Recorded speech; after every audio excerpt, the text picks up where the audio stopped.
Ang kwento ni Tomby.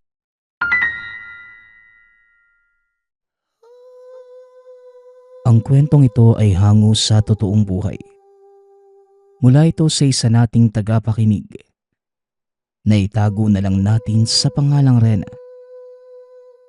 Taong 1944. Sitio, Lawis, Iloilo. Bunso si Rena sa apat na magkakapatid. Nag-iisang babae kaya lahat ng pag-iingat at pagmamahal ng pamilya ibinubuhos sa kanya. Maging ang ama't ina ay siya ang paborito. Pangingisda ang hanap buhay ng ama, habang ang ina naman ay nanghihilot. Hindi lang basta hilot, kundi nakakagamot din ito ng mga karamdaman na hindi nagagamot ng doktor o medisina. Si Rena na lamang ang kasama ng mga magulang dahil meron ng sari-sariling pamilya ang mga kapatid. O bunso, kayo na lang ang may iwan dito sa bahay ah. Alam mo naman na may edad na ang mga magulang natin. Kaya pakiusap, alagaan mo sila ha. Kami na ni Kuya Waldo at Ronnie ang bahalang magbigay ng pangtustos dito sa bahay. Saka mag-aral ka mabuti ha. Tay, huwag niyo rin pong sagarin yung pagpapalaot. At wala na po kami para alalayan ka. Wika ng kapatid ni Rena na tawagin na lang natin sa pangalang Rojas. Anak, huwag niyo kaming alalahanin. Sa edad naming ito ay kaya pa naman naming magbanat ng buto. Saka alam mo anak, hindi kami mapipirme ng ama niyo sa bahay. Gusto niya na palaging may ginagawa. Tugon naman ang ina na tawagin na lang natin sa pangalang Becca. Huwag po kayong mag-alala kuya. Ako na po ang bahala sa kanila. Ang inaalala ko lang si tatay. Alam niyo namang hindi yan nakikinig eh. Yung pag-iinom niya, palagi ko yung pinagsasabihan kaso matigas talaga ang ulo. Maaga daw siyang mamamatay kung titigil siya sa pag-inom. Wika ni Rena. Ugali na ng ama ang palagi ang paglalasing at hindi nagpapaawat. Masipag sa paghahanap buhay kaso basta magkaroon ng bakanteng oras, asahan mong tatagay ito. Hindi nakukontento ang ama sa isang galong tuba na binibili ng asawa kada hapon. Lalabas pa ito at bibili ng galon ng vino. Palaging nirarason na kailangan niya yon upang palakasin ang loob dahil may nakikita siya na sobrang pangit na nilalang. Nakadungaw palagi sa kanila, lalo na kung katabi ang asawa. Pinapaliwanag naman ng asawa na wala naman siyang dapat ikabahala dahil hindi naman ito nananakit at sinasabing isa lamang gabay. Ayon pa kay Nanay Becca, hindi ito basta mawawala bagkus habang buhay nilang makakasama. Dahil sila lamang dalawa ang nakakakita sa nilalang. Minabuti palagi ni Tatay Aniceto na palaging maglaseng. Nang sa ganun ay madaling makatulog o hindi na may lumakas ang loob. Naging mabigat na pasanin ito sa mga anak. Lalo pat habang patanda ng patanda ang ama, mas lalong humihina ang katawan. Ayon pa sa mga anak, minsan nang pinagbawalan si Tatay Aniceto na uminom dahil sa patuloy na paghina ng katawan, maging angatay. Minsan na din nila itong naipatingin sa ospital dahil sa sobrang pananakit ng tagiliran. Kahit pa nakakagamot ang asawa, hindi saklaw ng kakayanan niya ang karamdaman na walang kinalaman sa espiritual. Mahal nila ang mga magulang. Bagaman may pagkalasenggo ang ama, hindi naman ito nagkulang para maibigay ang nararapat para sa pamilya. Sa katunayan, kinaiinggitan pa ito sa lugar dahil tila sinasalok lamang niya ang mga lamang dagat sa tuwing nagpapalaot. Walang kahirap-hirap niyang napupuno ang bangka ng samut-saring isda. Ni minsan ay hindi ito umuuwing luhaan mula sa pangingisda. Hindi batid ng mga tao sa baryo ang swerteng dala ng gabay ng asawa. Ngunit talaga mapagbiro ang tadhana. Sa edad na 62 namatay si Tatay Aniceto. Nagkaroon ng iba't ibang komplikasyon ng atay at bituka, dala ng labis na paglalasing. Hindi na kinaya ng doktor na gamutin ang ama, lalo pat na mga panahong yun. Hindi pa nauuso ang mga espesyalista sa larangan ng medisina. Kung meron man, sa mga syudad pa na kailangang lakbayin ng napakalayo. Minsan na din itong nakiusap sa gabay na tulungan ang asawa. Ngunit tumanggi ito. Lumipas ang panahon. Tanging kasakasama na lamang ni Nanay Becca ay si Rena. Dala ng hindi naman ito nag-asawa ng maaga. Minabuti nitong alalayan ang inaalinsunod sa mga kagustuhan ng kapatid. Bunso, huwag mong hinahayaan si nanay sa mga gawaing bahay ha. Madami pa ba ang dumadayo sa kanya? Mga nagpapahilot. Nay, pag nakita niyo pong lumagpas na sa 10, magpahinga na po kayo. Nakikita kong hindi nakakaganda yung ginagawa niyo eh. Lalo pat nagkakaedad ka na din. Wika ng isa pang kapatid na tawagin na lang natin sa pangalang Romy. Anak, yun ang tungkulin na dapat kong gampanan. Hindi ko yung basta lang bibitawan. Lalo na't nasanay na ang mga taong dumadayo dito. Nakakagaan sa kaloobang makakita ng taong nagpapasalamat dahil natutulungan ko sila. Huwag kayong mag-alala mga anak. Magsasabi naman ako kung hindi ko na kaya. Palagi nyo lang tatandaan na may hangganan talaga ang buhay ng tao. Kaya mga anak, kung anumang buhay na pinagkaloob ng may likha, gamitin natin itong makabuluhan hindi para sa pansarili. Gamitin natin ito para makatulong sa iba.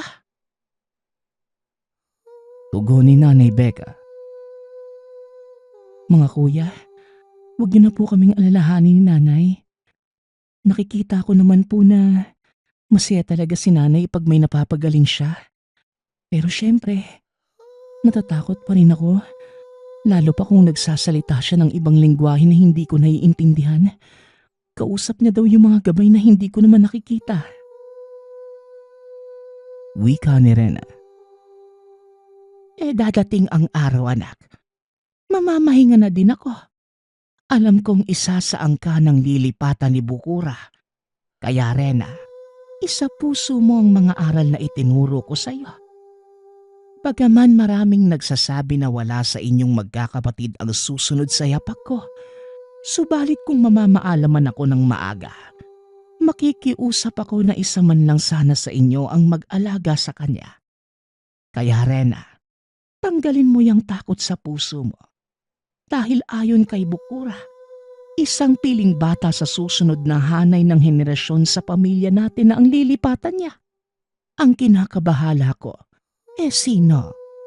Pinapanalangin ko na makaya kong masilayan ang araw ng pagsilang ng piniling bata. Dagdag ni Nanay Becca. Hanggang sa dumaan ng mga taon at nakapag-asawa na din si Rena. Ganun pa man, hindi ito naging hadlang upang hindi maalalayan ang ina. Kahit may asawa na ay pinili niyang hindi mahiwalay. Ayaw ni Rena na basta na lamang iwanan o ibigay sa mga kapatid ang obligasyon. Hindi naman ito naging pabigat. Bagkus nakatulong pa ang ina lalo pa sa naging kabuhayan ng asawa ni Rena. Hindi lang may dalang swerte ang gabay. Bagkus nabibigay din ito ng proteksyon sa pamamagitan ng mga binibigay nitong mga usal na isinulat sa isang pirasong papel. May-ari ng isang malaking bangkang panlayag ang naging asawa ni Rena na tawagin na lang natin sa pangalang Pepe. Marami itong mga tauhan sa bangka at mula nung napang-asawa si Rena, madalas na siyang bigyan ni Nanay Becca ng pirasong papel. May mga orasyong nakasulat na nilalagay sa dulong bahagi ng bangka. Pinaniniwala ang nagdadala yun ng swerte sa naglalayag. Pepe, huwag mong kakalimutan. Dapat ang papel na ito ay hindi mabasa ng tubig dagat dahil mawawala ang bisa. Saka wag na wag mong ipapakita sa mga kasama mo. Dapat ikaw lang ang nakakaalam. Saka anak, magsikap ka at may malaking biyayang ibibigay sa iyo sa mga susunod na buwan. Dadating na ang pinili. Wika ni Nanay Becca. Nay, pinili? Sino po? Isa ba sa mga anak ng kuya ko? Kinakabahan po ako, Nay. Tugon ni Rena na may halong pagtataka. Hindi anak, ikaw ang magdadala. Ganap na ang sanggol sa sinapupunan mo. Kailangan nating mag-ingat. Marahil hindi pa nagpaparamdam o nararamdaman sa ngayon, pero naghahanda na ang gabay ko sa malaking digmaan. Simula sa unang araw ng kabilugan ng buwan, hindi ka na muna lalabas ng bahay ha. Marami ang magkakainteres sa dinadala mo, Rena. Dagdag ni Nanay Becca. Buntis ka, mahal? Di ba, dinatnang ka lang nung nakaraang buwan ah. Saka, gusto mo ba munang magpakonsulta tayo? Tanong ni Pepe. Nang marinig ang sinabi ni Nanay Becca. Nanay, sigurado po kung hindi ako buntis. Paano po yun mangyayari? Malakas pa nga po yung dalaw ko nung nakaraan lang saka... Natigil sa pagsasalita si Rena at napatingin sa asawang nakangiti sa kanya. Nangungusap ang mga mata at tila sinasabing masaya siya sa narinig na balita sa biyanan. Hindi pa man ito sigurado, pero sinunod nila ang payo ng ina. Lahat ng mga sinasabi sa kanila ay hindi kinaligtaan ng mag-asawa. Lumipas ang ilang araw at nakakaramdam na nga ng kakaiba si Rena. Palagi nahihilo, matamlay at nagsusuka. Alam niyang mga senyales na yon ng pagbubuntis.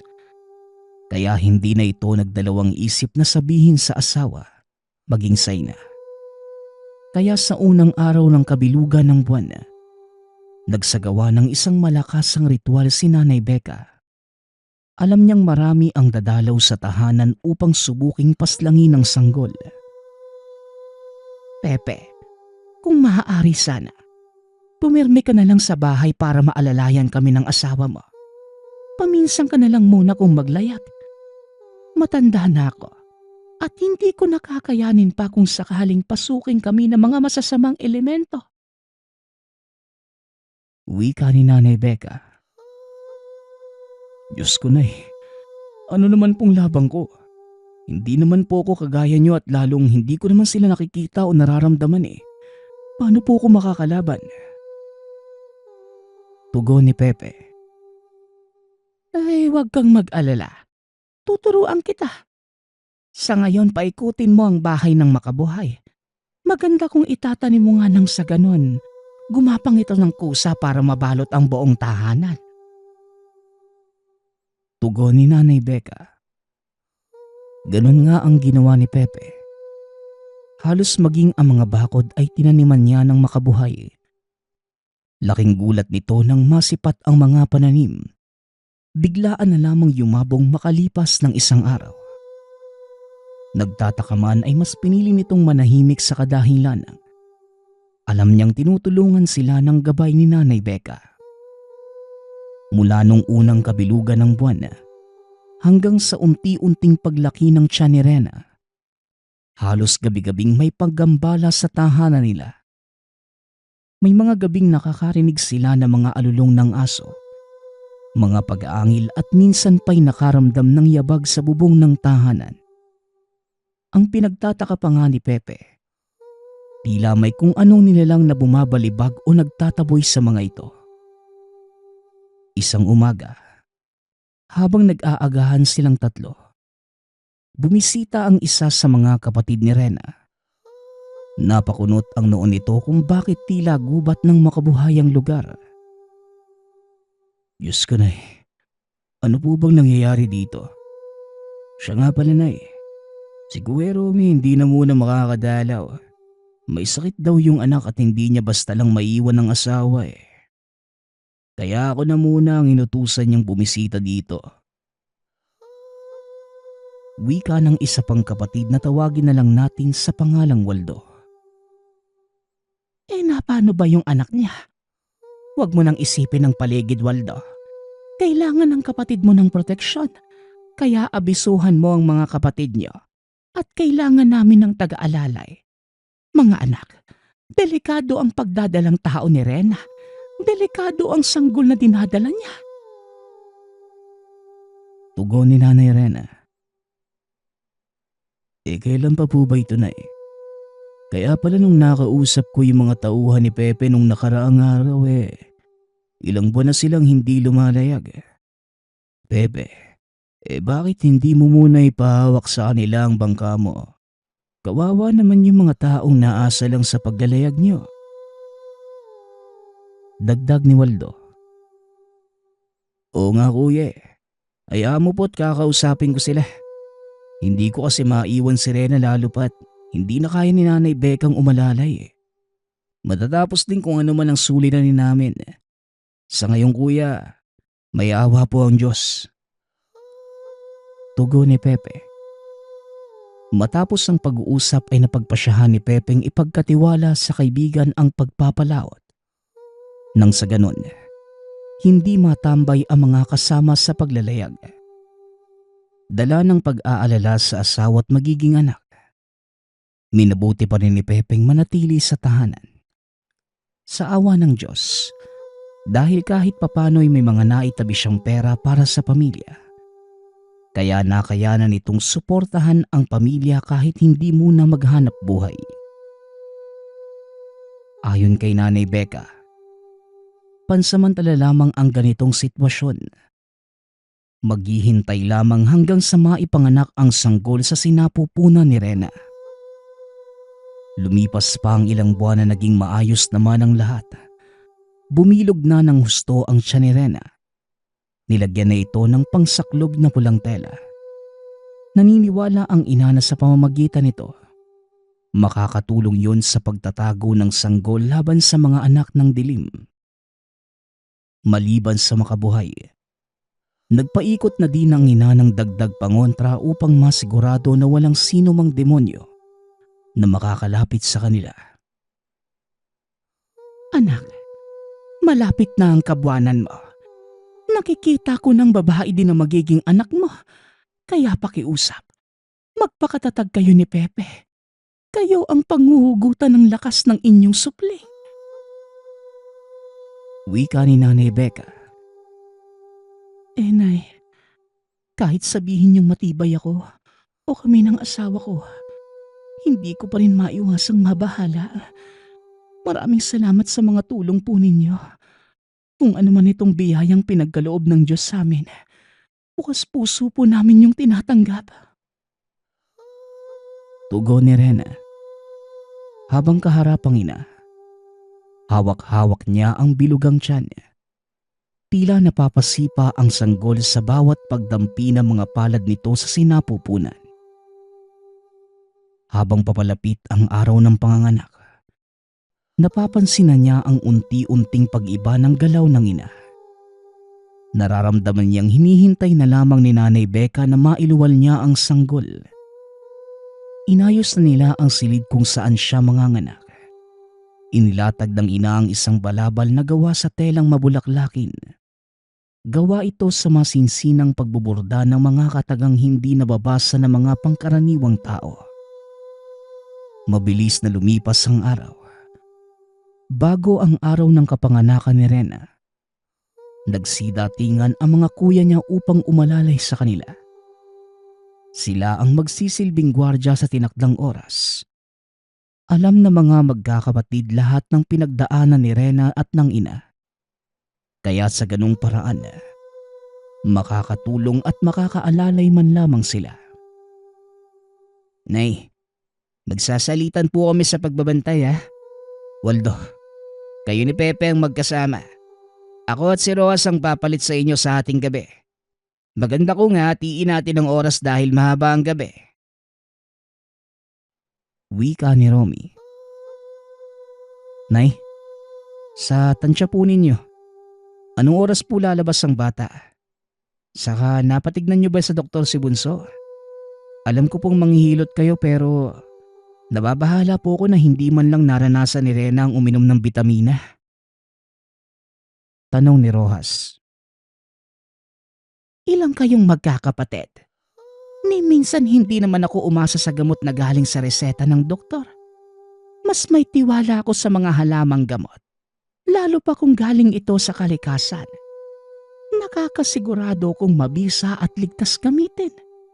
Huwag kayong mag-alala mga anak. Ang gusto ko lang ay manalig kayo.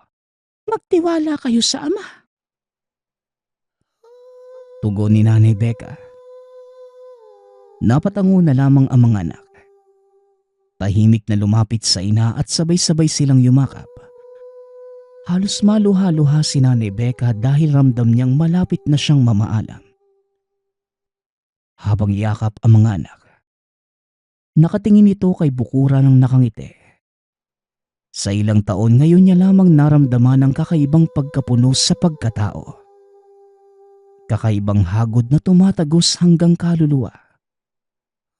Pagsapit ng 7:00, naramdaman ni Rena ang pananakit ng balakang at paghilab ng tiyan. Alam niyang malapit na siyang manganak. Nakita niya si Pepe. Hinawakan ng kamay niya. Inalalayan si Rena papasok ng silid kung saan siya manganganak. Habang nasa labas ng silid, nakikiramdam ang magkakapatid hanggang sa biglang may kumalampag sa bubungan. May kung anong bumagsak at kamuntikan pang matanggalang yero.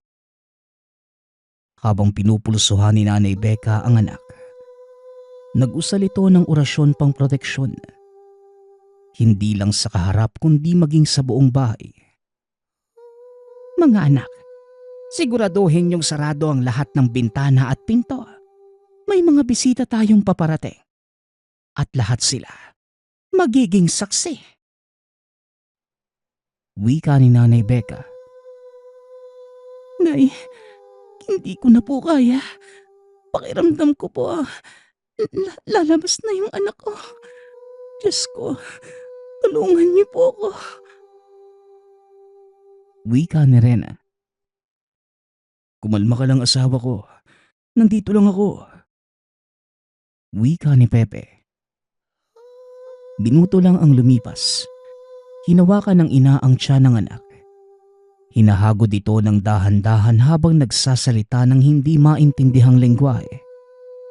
Ilang sandali pa nang maramdaman ni Rena ang unti-unting pagbaba ng sanggol sa sinapupunan. Walang kahit anong gamot o anesthesia ang sinaksak sa kanya. Bagkus, tanging mga usal ng ina ang inalalay kay Rena.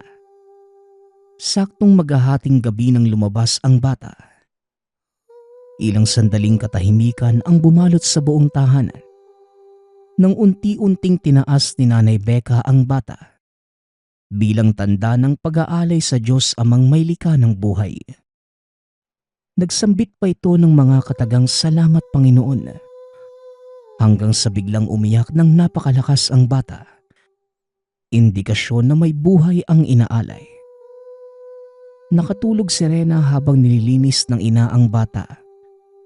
Nagagalak ito nang maibalot sa bata ang bulaklaking balabal at biglang lumiwanag ang mga katagang nakaburda. Indikasyon ito na tinanggap ng kalikasan ang batang napiling kahalili ni Nanay Becca. Madaling araw na nang lumabas si Pepe sa silid. Nakangiti ito sa mga bayaw habang binabalitang maayos na ang lahat. Pwede na ba kaming pumasok? Kamusta ang mag-ina mo? Nako, ako na magpapangalan sa bata ha. Ako ang panganay eh. Wika ni Rojas. Paanong ikaw eh? Hindi naman ikaw ang ama. Tara na nga nang matignan kung kanino nagmana yung bata. Tugon ni Waldo. Wala munang papasok sa inyo at kailangan ng pahinga ng kapatid nyo. Mamaya na. Mga anak, bago pumutok ang araw, maghanap kayo ng tig-7 itim at puting manok. Bago pa man ang lahat, mahatak ko ang dungan ng bata at gagawa tayo ng pag-aalay. Utos ni Nanay Becca. Napatango na lamang ang tatlo. Bago pa man lumiwanag ang paligid, naghanap na sila ng mabibilhan ng mga manok. Saktong araw ng tinda sa bayan at maraming mga taga-bundok na bumababa upang maglatag ng mga panindang manok. Nabuo kagad nila ang pinapagawa ng ina. Hindi alintana ng mga magkakapatid ang puyat at pagod. Nang makauwi, pinaghanda pa sila ng mga kakaning lulutuin. Dapat walang kahit anong halo maging asin. Binalot ang bigas sa dahon ng niyog at dahon ng saging. Nilaga lamang ito sa kumukulong tubig para maluto. Ang mga manok ay inipon at isa-isang ginilita ni Nanay Becca. Kasama ng mga dasal habang ang mga dugo nito ay pinapatulo sa ginuhit na pabilog para sa gagawing ritual. Lahat ng mga dumalo sa ginagawa ni Nanay Becca, piniringan niya ng itim na tela. Hawak ang batang nakabalot sa telang may burda ng mga kataga. Inilapag niya ito sa gitna ng ginawang bilog. Ilang sandali pa'y naghuni ito ng kakaibang tunog na tila mga himig na sumasabay sa kanya. Ayon sa magkakapatid, habang nasa ganong sistema ang ina ay may kung anong liwanag silang naaninag kahit nakapiring ang mga mata. Halos kalahating oras pa ang tinagal. Maya-maya pa'y lahat ng mga dugong pinatak ay tila hinigop ng kung anong mga nilalang at hindi man lamang nag-iwan ng mga bakas. Nang matapos, tumahimik na si Nanay Becca na naging hudyat na maaari na nilang tanggalin ang mga piring. Ilang sandali pa'y nakita nilang sobrang hina na ng ina. Pagod na pagod ito sa ginawa. Lahat ng mga alay ay nilibing nila malapit sa ginawa ng bilog. Lumipas ang ilang araw at umaliwalas na ang tahanan. Indikasyon yon na maayos na ang lahat. Ngunit si Nanay Becca, tuluyan ng nanghina at hindi na nakabangon. Alam na magkakapatid na hinintay lamang nito ang tagahalili. Kahit nanghihina, pinilit nitong kausapin ang mga anak. Mga anak, ayaw kong iiyak kayo ha. Naway alalayan ninyo ang isa't isa. Rena, alagaan mo ng mabuti si Lydia. Dadating ang tamang panahon na siya mismo ang makakatuklas ng mga kakayahang meron siya. At bilang ina, gabayan mo siya. Lydia, yan ang ipangalan mo sa kanya. Wika ni Nanay Becca. Huminga lang ito ng malalim at tuluyan ng pumikit. Niyakap ito ng mga anak nang hindi umiiyak. Tanggap nilang doon na lamang ang hangganan ng ina. Tila walang nangyari. Hindi na din nila pinatagal ang burol dahil wala na din namang kamag-anak na hinihintay. Baon ng mga kapatid, lalo na si Rena ang mga pabaon ng ina. Ngunit hinding-hindi nila malilimutan ang iniwang aral at piniling bata na tagahalili sa gabay na tikbalang. Ang susunod nating kwento ay mula sa isa nating tagapakinig. Naitago na lang natin sa pangalang Luis. Taong 1985. Probinsya ng Camarines Sur. Nang mga panahong ito, namumuhay si Luis kasama ang inang tawagin na lang natin sa pangalang Hilda at kapatid ng babaeng nagngangalang Rosita. Maagang pumanaw ang ama dahil may karamdaman ito sa puso. Hindi na nila ito nagawang maagapan dahil sa kahirapan ng buhay. Sa murang edad, napilitan si Luis na magtrabaho. Kasabay nito ang pangako sa inang iaahon niya sa kahirapan ang pamilya. Ni minsan ay hindi naisipan ni Luis na lumuwas ng syudad dahil kahit papano, Nakakapaghanap buhay naman siya sa kanilang lugar. Bagaman maliit lamang ang kinikita, sumasapat naman ito para sa pang-araw-araw nilang pangangailangan. Hanggang sa dumating sa puntong wala na siyang pagpipilian, kundi ang umalis sa probinsya at makipagsapalaran sa Maynila. Isang umaga habang kumakain ng agahan, kinausap siya ng ina. Anak, bakit hindi ka lumuwas ng Maynila? Baka sakaling doon mo mahanap ang swerte mo. Wika ng ina. Nay naman, alam niyong ayaw kong magtrabaho sa Maynila, di ba? Huwag niyo po sanang isipin na ayaw kong makatulong. Pero alam niyo namang ayaw kong malayo sa inyo eh. Ako na lang po yung nag-iisang lalaki dito sa bahay. Wala na po si tatay. Eh sino na lang pong mag-aalaga sa inyo? Tugon ni Luis. Ngunit talagang mapilit ang ina. Eh isipin mo na lang ang pag-aaral ng kapatid mo, anak. 1 taon lang naman. Subukan mo muna. Kapag hindi umubra, edi umuwi ka na. Pero malay mo makatsamba ka dun at makapag-ipon. Pag uwi mo, pwede na tayong magtayo ng maliit na negosyo dito. Pagpupumilit ng ina. Nay naman, ayoko pong malayo sa tabi niyo ni Rosita. Isa pa, natutustasan ko naman yung mga pangangailangan natin dito ah. Maliit nga lang ang sahod ko, pero hindi naman tayo nagugutom, di ba? Hindi ko rin naman napapabayaan yung pag-aaral ni Rosita. Tugon ng binata. Ngunit talagang porsigido ang nanay niyang paluwasin siya ng Maynila. Luis anak, malaki ang swelduhan sa Maynila.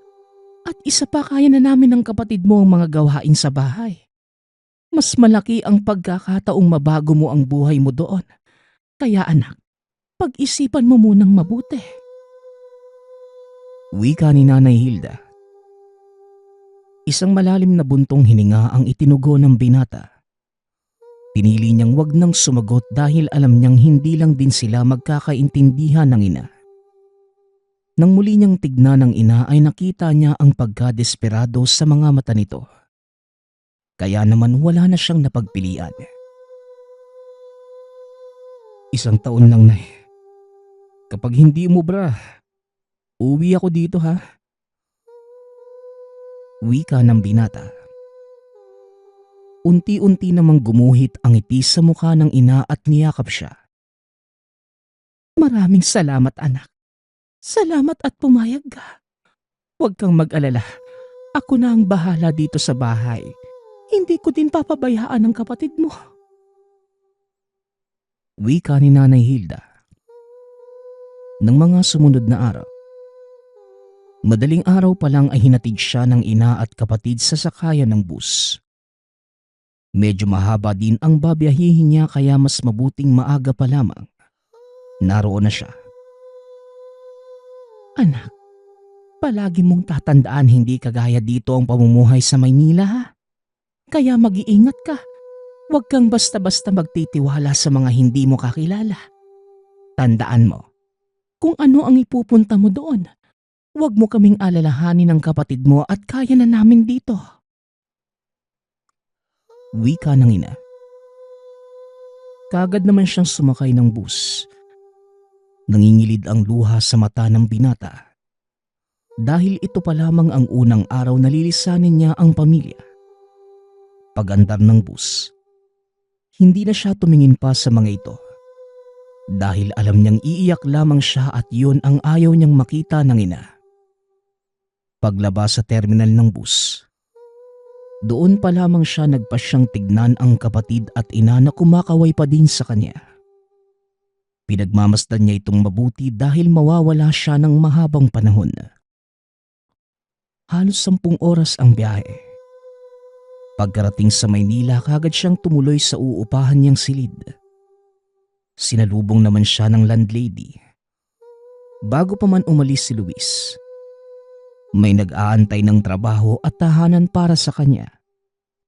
Inayos ito ng mga taong nakausap ng ina. Magandang gabi, iho. Ikaw ba si Luis? Wika ng landlady. Napatango na lamang si Luis at ngumiti. Opo. Ako nga po, manang. Magandang gabi din po. Tugon ng binata. O, tamang-tama. Ako nga pala si Aling Gloria. Ako ang nagbabantay dito. O, ito lang ba ang gamit mo? Bakit parang ang onti naman? Tanong ng matanda. Napansin nitong iisang bag lamang ang dala ni Luis. Hindi rin naman po ako magtatagal eh. Susubukan ko lang po ang buhay dito sa Maynila. Gipit po kasi yung pamilya namin sa pera kaya naisipan ng nanay kong dito na ako magtrabaho. Tugon ni Luis. Ay nako, yan rin ang sinabi ng iba. Hindi daw sila magtatagal. Pero nang masanay na sila, ayaw nang umuwi sa mga probinsya nila. Siya nga pala, iho. Mag-isa ka lang ngayon dito sa palapag na ito. Umuwi na yung isa pang umuupa dyan sa kabilang kwarto eh. May ibibigay ako sa iyong susi at huwag mong iwawala ha. Wika ni Aling Gloria. Dinukot ni Aling Gloria sa bulsa ang susi, sa kanya ito binigay kay Luis. Nariyan na rin ang susi ng kwarto mo. O siya, maiwan na kita ha. Mukhang marami ka pang aayusin. Sige na't mag-iingat ka, iho. Pagpalaing ka sana ng may kapal. Wika ni Aling Gloria. Nagpasalamat naman si Luis bago tuluyang binuksan ng kwarto. Dalawa lang naman ang hawak niyang susi, kaya hindi na siya nahirapang hanapin kung ano ang susi nito. Kalahating oras ang tinagal niya sa pag-aayos ng gamit. Hindi naman talaga masyadong marami ang dala niya.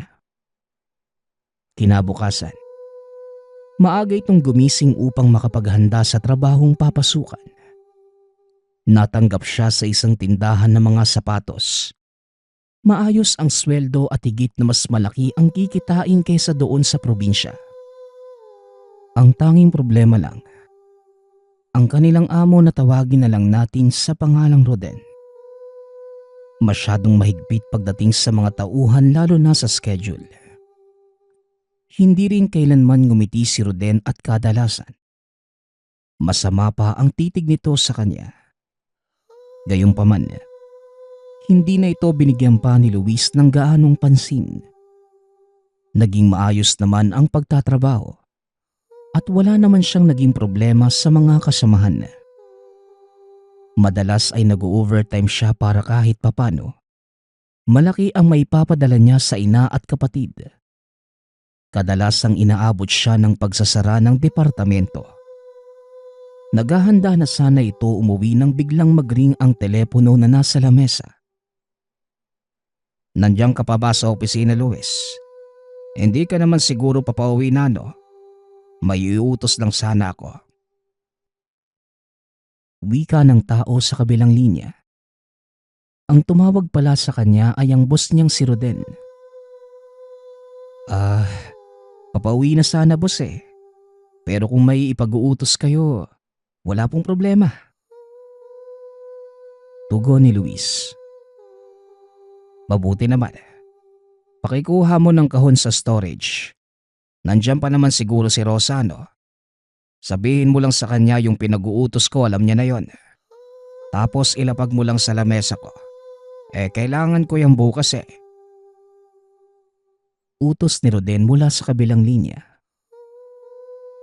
Sige boss, masusunod. Walang problema, ako na po ang bahala. Wika ni Luis. Kaagad namang binaba ng binata ang telepono. Pumunta sa opisina ni Rosa upang kausapin ito. Tamang-tama namang nakaupo lamang ito at tila may sinusulat sa papel. Rosa, may pinapakuha pala si boss sa'yo. Yung kahon daw na yung gagamitin niya bukas. Pakikuha naman oh. Ako nang maglalagay sa lamesa niya. Wika ng binata. Nag-angat ng tingin ang dalaga at tumugon. Ako, pasensya na Luis ha. Busy ako eh. Ikaw na lang ang kumuha. Ito ang susi oh. Naroon yun sa pangatlong estante. Tapos sa pinakababa, yun yung pinakamalaking kahon na makikita mo. May nakasulat naman na pangalan ni boss kaya sigurado kung makikita mo yung kagad. Wika ni Rosa. Nagpasalamat si Luis sa takmang lalakad na sana nang muli siyang tawagin ng dalaga. Siya nga pala Luis. Pundi kasi ang ilaw doon sa storage natin eh. Hindi pa napapalitan. Mag-flashlight ka na lang muna ha. Ito. Wika ni Rosa. Ibinigay ng dalaga ang isang maliit na flashlight kay Luis. Nagpasalamat muli siya bago tuluyang umalis. Nang mabuksan niya ang storage, kagad na lumabas ang lamig. Sinubukan niyang buksan at tignan kung talaga bang pundi ang ilaw. Ngunit hindi nga ito nagbubukas. Kaya bumuntong hininga na lamang siya saka binuksan ang flashlight na dala. Kagad niyang hinanap ang pangatlong istante. Tinignan ang pinakababa. Kagaya ng sinabi ni Rosa ay naroon nga ang malaking kahon. Nakasulat din sa gilid nito ang pangalan ng boss. Kaya kagad niyang kinuha yon. Medyo nahirapan siya dahil medyo may kabigatan ito. Kaya nang tumayo na siya, biglang nahulog ang flashlight na dala. Kinapa niya ito sa sahig at nang mahawakan niya ito, kagad niyang binuksan ngunit hindi na ito gumagana. Nasira siguro ito sa lakas ng pagkakahulog. Kagad siyang yumuko muli upang kunin ang kahon nang may maramdaman siyang tila may tao sa likuran. Dahan-dahan siyang tumayo kasabay ang pagpulot ng stick na nakasandal sa tabi. Mabilis na lumingon habang nakaamba ang isang stick. Ngunit wala namang tao sa labas. Mabilis niyang pinulot ang kahon at nagmamadaling lumabas at pagkarating niya sa lamesa ni Rosa, kagad niyang sinabi ang nangyari. Nga pala Rosa, may ibang tao ba dun sa storage natin? Pakiramdam ko kasi may kasama ako kanina habang kinukuha ko yung kahon eh. Wika ni Luis. Hala, wala naman bakit? Naku Luis, huwag kang nananakot ha. Doon pa naman ako nagtatrabaho. Ay Diyos ko, huwag ka magbibiro ng ganyan ha. Nalak mo ba yung storage paglabas mo? Alam mo naman palaging pinapalak ni boss yung kapag walang tao. Tugon ng dalaga. Natatawa pa si Luis dahil sa naging reaksyon nito. Hindi pala. Akin na yung susi, sasarado ko lang. Nagmamadali kasi akong umalis kasi may naramdaman nga ako eh. Muling wika ni Luis. Patakbong pumunta ang binata pabalik ng storage. Nang makarating sa lugar, sinigurado niya munang walang tao sa loob. Sumigaw pa siya upang balaang isasarado na niya ang pintuan upang makalabas kung sino man ang naroon. Ngunit ni Anino ay walang nagpakita. Unti-unti niyang sinara ang pinto at nang halos maisara na, may nakita siya sa siwang na isang taong nakabitin sa itaas ng storage.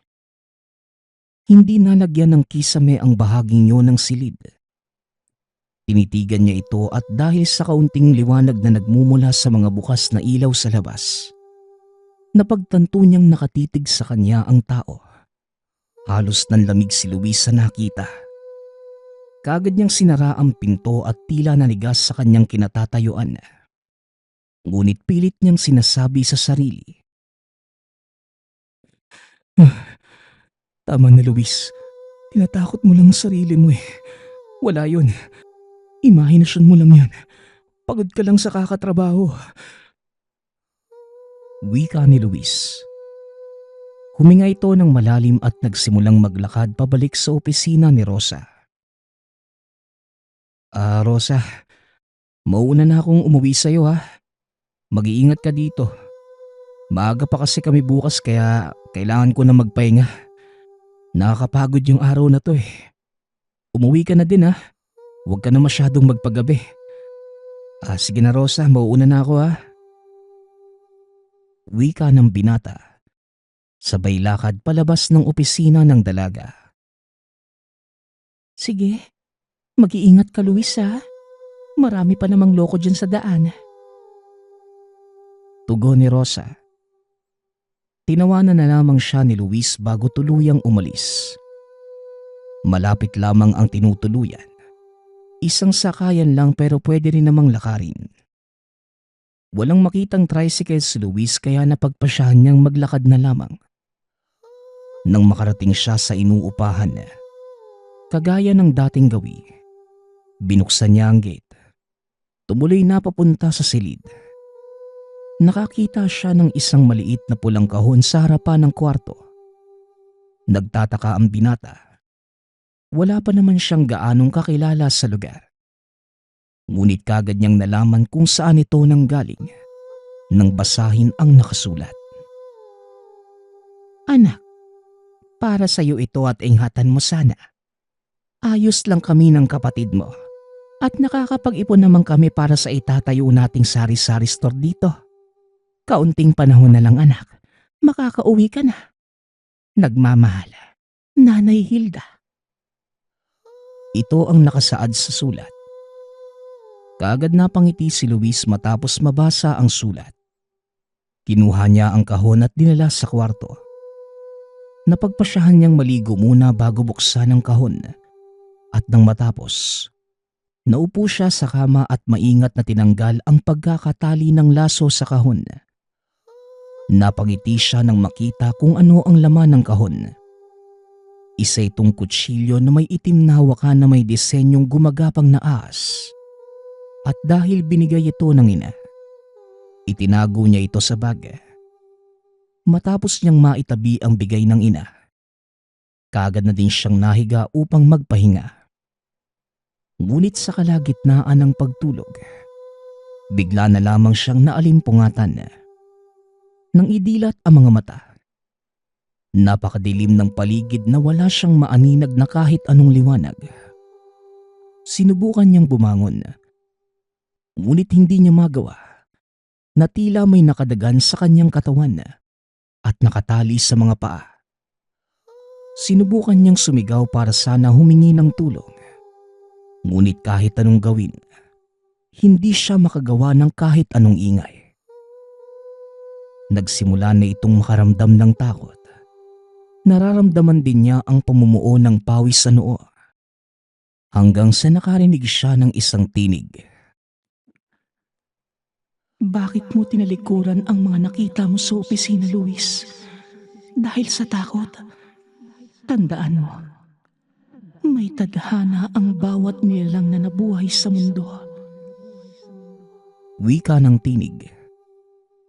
Nilibot ni Luis ang mata niya sa paligid ngunit wala siyang nakita. Tila mula lamang sa hangin ang boses na narinig. Walang ano-ano ay nagpakita sa kanya yung babaeng nakita niyang nakalambitin sa kisame ng storage. Pakiusap, patayin mo siya, Luis. Ikaw lamang ang may kakayahang gawin yon. Ikaw ang taong hinihintay naming lahat. Sana gawin mo ang tama, Luis. Muling wika ng tinig. Kaagad nagising ang binatang hinihingal at pawis na pawis. Kaagad niyang ginala ang tingin at namapagtanto niyang panaginip lamang ang lahat. Dali-dali din siyang kumalma. Tinignan ng relo at nakita niyang 5:00 na din ng umaga. Kaya hindi na siya bumalik pa sa pagkakatulog. Sa halip ay naghanda na siya para pumasok sa trabaho. Mabilis itong naligo at nag-almusal. Matapos ay kagad ding lumakad papunta sa papasukang trabaho. Ngunit bago pa man makalabas ng silid, napansin niya ang nilagay niyang kutsilyo sa bag. Kinuha niya ito at mabuting pinagmasdan. Kay nanay ka ba talaga galing? Nakakapagtaka naman. Wika ni Luis sa sarili. Kinakausap ng binata ang hawak na kutsilyo. Noon niya lamang napagtanto sa sarili Bakit naman magpapadala ang nanay niya ng isang kutsilyo? At para saan yon? Muli niya itong nilagay sa loob ng bag at nagpa siya ng umalis. Pagkarating sa trabaho, kaagad na siyang naupo sa lamesa at nagsimula ng mag-imbentaryo ng mga paninda. Bigla namang dumaan si Roden sa lamesa. Nagulat siya dahil napakasama ng titig nito sa kanya. Halos katapat lang ng mesa ang upuan ng boss. Kaya kahit hindi niya masentro ang tingin, nakikita niyang nakatitig ito sa kanya. Nakaramdam ng pagkabalisa si Luis. Kaya pinili niyang magpunta sa harapan ng tindahan upang tignan ang mga stocks. At para makaiwas na din sa masakit na titig ng amo. Ngunit sa kasamaang palad, mag-isa lamang siya doon dahil hindi pa nagbubukas ang tindahan. Inikot niya ang buong paligid hanggang sa mapadpad sa pinakalikod ng kanilang pinagtatrabahuhan. Laking gulat niya dahil nakatayo doon ang amo at panay pa din ang titig sa kanya ng masakit. Nang mapagtanto niyang walang tao sa lugar, kaagad siyang pumunta sa pinaglalagyan nila ng mga personal na gamit. Binuksan ang bag upang kunin ang kanyang baong pagkain. Nahagip ng tingin niya ang kutsilyo at sa hindi malamang dahilan, dinampot niya ito at sinuksok sa tagiliran. Nang palabas na siya sa crew room, bigla siyang napaatras dahil nakasalubong niya ang boss. "O boss, ikaw pala. Pasensya ka na, nagulat kasi ako sa'yo eh. Kumuha lang naman po ako ng pagkain ko para makapag-agahan. Sige na po, pupunta po muna ako sa kantina ha." Wika ni Luis. Ngunit laking gulat niya nang bigla na lamang tabigin ni Roden ang kanyang hawak na baunan. "Huwag ka nang magkaila. Nakita mo ba yung babae sa storage room?" Tanong ni Roden. Hindi malaman ni Luis kung ano ang itutugon. Dinampot niya ang baunan at nang tumayo siya ay nanlaki ang mga mata. Dahil pagtingin niya kay Roden, iba na ang itsura nito. Kaagad na paatras ang binata at tila kusa niyang binunot mula sa tagiliran ang dalang kutsilyo. Nang mailabas na niya ito, kaagad naman siyang sinugod ni Roden. "Wala pang nakakaalam ng sikreto kong nabuhay, Luis," sigaw ni Roden. Habang sakal-sakalang binata, hindi naman magawang kumilos ni Luis hanggang sa naalala niya ang nanay at kapatid na nag-aantay sa kanya. Inangat niya ang kamay na may hawak na kutsilyo. Nahiwa niya ang braso ni Roden. Napasigaw ito dahil sa sakit. Kaagad namang tumakbo si Luis ngunit nahawakan lang siya ng aswang sa damit. Nang mga oras na yon, wala nang ibang inisip si Luis kundi ang kailangan niyang mabuhay para makabalik sa kanyang nanay at kapatid. Pinili niyang harapin ang kanyang amo. Sinalubong niya ito at tinarak ang kutsilyo sa dibdib ng nagngangalit na amo. Napasigaw ito at unti-unting bumagsak sa sahig. Dahil sa nagawang ingay ng dalawa, napalabas si Rosa. Kitang-kita niya ang nakakatakot na wangis ni Roden. Unti-unti itong nagbalik sa pagiging tao at dito pa lamang napagtanto ng dalawa na aswang pala ang amo. Dahil sa nangyari ay tumawag ng pulis ang mga namamahala sa gusaling inuupahan nila Luis. Hinuli siya ng mga ito dahil sa salang pagpatay. Ngunit dahil sa testimonya ni Rosa, na ipinagtanggol niya lamang ang kanyang sarili, napawalang sala ang binata. Kinalikal din ng kapulisan ng bawat sulok ng storage room. Doon nila nakita ang mga pira-pirasong bahagi ng katawan ng tao. Nakasilid ang mga ito sa maliit na styrobox na selyado kaya hindi nangangamoy. Dahil sa kaganapan, pinili na lamang ni Luis na umuwi na lang sa kanilang probinsya upang doon mamuhay. Itinanong niya sa ina ang tungkol sa kutsilyo. Ngunit mariin itong tinanggi na siya ang nagpadala ng sandata kay Luis. Hindi na lamang ito pinansin pa ng binata. Nagpasalamat na lang siya sa kung kanino man galing ang kutsilyo. Dahil kung wala ang bagay na yon sa kanya, hindi siya makakaligtas sa kamay ng aswang na amo. Nagpapasalamat nga pala ako sa nagpadala ng ating kwento. Nawa ay nagustuhan niyo ang inyong napakinggan. Nagpapasalamat din ako sa lahat ng sumusuporta sa ating channel. Nawa ay patuloy niyong suportahan at pakinggan ang ating mga kwento. Hanggang sa muling pakikinig. Paalam.